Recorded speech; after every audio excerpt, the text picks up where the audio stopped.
Deep in rural India एक गांव था जो इतना रिमोट था कि ऐसा लगता था कि वो एग्जिस्ट ही नहीं करता। गांव वाले लगातार डर में रहते थे, एक पुरानी कर्ज से परेशान थे, एक कहानी जो जनरेशन से सुनाई जाती थी, एक ऐसे अंधेरे के बारे में जो उन्हें कभी चैन से नहीं रहने देता था। मैं रोहन, एक यंग जर्नलिस्ट, और मैं उस गांव में मिस्टीरियस डिसअपीयरेंस और ग्रूसम मर्डर्स के पीछे की सच्चाई जानने आया था। हर बातचीत टेरर की एक और लेयर उधेड़ने जैसी लग रही थी। गांव वालों ने एक स्पिरिट, भक्षक, द डिवाउरर के बारे में बताया, एक एंटिटी जो ह्यूमन फायर और सफरिंग पर फाइट करती है। एक रात जब हवा तेज चल रही थी और मेरी लालटेन फ्लिकर कर रही थी, मैंने अपनी विंडो के बाहर फुसफुसाहट सुनी।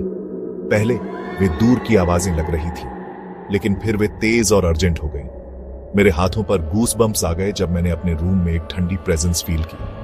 लाइट्स स्पटर हुई, शैडोज वॉल्स पर डांस करने लगी, और फिर उस डगमगाते अंधेरे में भक्षक मेरे सामने खड़ा था। मैं भागा, रात में ठोकर खाता हुआ।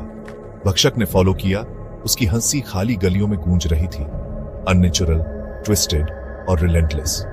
मैं टूटी हुई हट्स के पास से भागा, गांव के किनारे पर पुराने मंदिर की ओर खींचा चला गया। अंदर पुरानी कार्विंग्स और फीकी मुरल्स ने एक डार्क सीक्रेट की तरफ इशारा किया। कर्स यहीं से शुरू हुई थी, सदियों पहले। हंसी तेज और करीब आने लगी, दिल जोर से धड़क रहा था।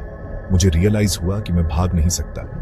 बाहर निकलने का एक ही रास्ता था, इविल का सामना करना।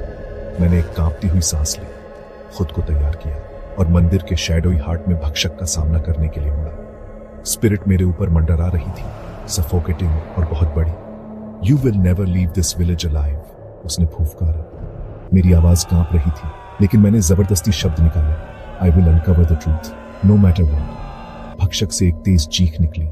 जमीन कांपी, मंदिर की दीवारें क्रैक हो गईं, धूल हवा में घुल गई। उस मोमेंट में मेरा फेट बैलेंस में था। मैं गांव की कर्ज का वजन महसूस कर सकता था, जो मुझे कुचलने की धमकी दे रही थी। क्या मैं उस टेरर से बच पाऊंगा जिसने इस गांव को जनरेशन से परेशान किया है, या मैं भक्षक का अगला विक्टिम बन जाऊंगा? गांव का फेट अनसर्टेन रहता है, एक ठंडक छोड़ जाता है जो कहानी खत्म होने के बहुत बाद तक रहती है।